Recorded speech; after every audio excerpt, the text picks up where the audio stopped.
Chris, to your point, I mean, that's what won the Milwaukee Bucks this game. And again, it's going to be interesting to see what happens when Chris Middleton jumps back into the mix. But this two-man game of Damian Lillard and Giannis, when it's playing at its highest level, it's damn near unstoppable. Like, I think somebody in the comments said, yeah, the two-man game at Green Range, the two-man game looks good. Easily best two-man game behind Jokic and Murray. It will get even better when Chris is back providing spacing. So, yeah, I think, and I agree. That's my thought, is that when Chris comes back, you're going to see even more spacing with it. It's going to look even better. But, yeah, I'm with you, man. I thought that, it was definitely an encouraging thing when you can get to it not just once in the game, twice a game. We talked about this when Doc Rivers got here. He was going to take the low-hanging fruit and spamming that pick and roll action, spamming that two-man game. The only thing I think that sometimes, but sometimes that can happen even when guys are ISOing. The only thing I think is that sometimes when there's two men and other three guys just kind of sitting around, I think they can get not just cold, but get to where they're not involved, and you want to make sure they stay involved. But again, I give the Bucks a lot of credit. I give Giannis and Dame a lot of credit, because between the two of them, you talk about making sure other guys are involved. And I know some of these obviously went to each other, Dame and Giannis, but 10 assists for Giannis, 11 assists for Dame. They did a great job working other guys in. And again, Malik Beasley was one of the guys who was a big-time beneficiary of the offense. So, listen, I was impressed offensively. Defensively, you're going to have to guard better. I mean, there were a couple times I thought where Giannis was just straight locking down. He locked down James Harden once. I know he got punched on once too, but I thought, they are a better defensive team right now than they were.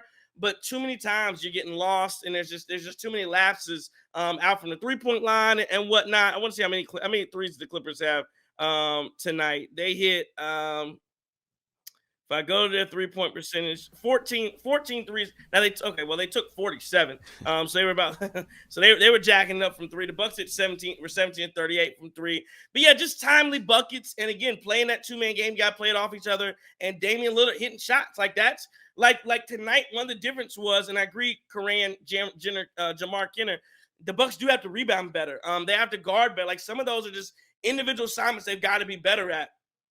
But again, the Bucks are going to be very hard when Damian Lillard is shooting at the level that he shot tonight, because you know what Giannis is going to give you. And I give Giannis credit for hitting free throws down the stretch and late. But again, tonight was this afternoon, Damian Lillard hit shots, and we talked about it. If Damian Lillard is shooting over 50%, the Bucks, win at almost like a 98, 97, 96% clip.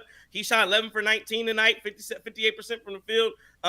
When Damian Lillard scores over 26 points, I think they were like 21-1 or 22-1 or whatever it was. He did that the other night against the Lakers, and they lost. So I think that was their second loss when Damian Lillard scored over 26 points. He goes for 35 tonight. And again, you get a good result. Yeah, and what I think has really opened up the two-man game is just the fact that Giannis is really hitting these mid-range jumpers now. Like, this isn't something where it's still coming around. He's actually knocking them down. And that's where you see Giannis catch the ball on most of those pick and rolls, right? He's staying high post, and he's catching them, and now he can beat you in both ways. He can get to the rim, also knock down the mid-range, but then when he gets to the rim, he can find open shooters.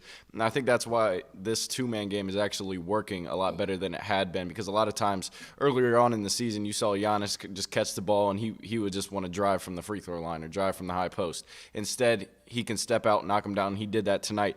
It's just great to watch when you have two guys who can take over games, and I think they're a lot more unselfish with it. Like, I think they're a lot more comfortable with each other coexisting during those clutch time runs. So I'm loving watching it. I think it's great, but I think you have to be able to do that throughout the full game. Like, it can't just be the clutch time, and it can't just be just the start of the first quarter. Whenever those two are out there, you got to work that as much as you can, because Chris Middleton still questioning how he's going to come back, when he's going to come back. But this is what you have to rely on, the consistency of those two, and hopefully Dame, pulls his load after it's a rough couple of games, but yeah, pause. but yeah, he's been playing well, and he's been knocking down shots as well. So if he's able to keep doing that, because we know what Giannis brings, then this will be even better. Yeah, no, Dame's been much better since the All-Star break. There's no question about that. And again, tonight was just one of those games where he made a good point about you made a great point about Giannis hitting his mid-range jumpers. And I know a lot is made of how he shoots that jump shot and, whether it's a turnover and all, I don't like. But listen, I mean, Giannis, not only he's been shooting the ball well from three since basically since February. He is, I mean, listen, he is, I agree with you. That mid-range elbow pull-up, it is much smoother. It is much more fluid. Like, I don't cringe when he starts it. I don't, a lot of times I used to wince when he starts, but if he's confident in it, and again, that's why, especially when you're a team like the Bucks, and every regular season game doesn't matter, the first 30, 40 games, whatever. Yeah, he's got to work on that shot. I know people don't like it, but he's got to work on it. He's got to work, and I know he's got to work on it early. He's got to work on being able to shoot in the clutch. He's got to be able to work on shooting it just at random times of the game. And only then, when you get comfortable with it, can you feel comfortable, late game situations, pulling, Zubac, you playing for me to go to the rim? Bet. I'm stopping right here at the free throw line. I'm knocking this down. And again, he does, I will say, I agree with you 100%.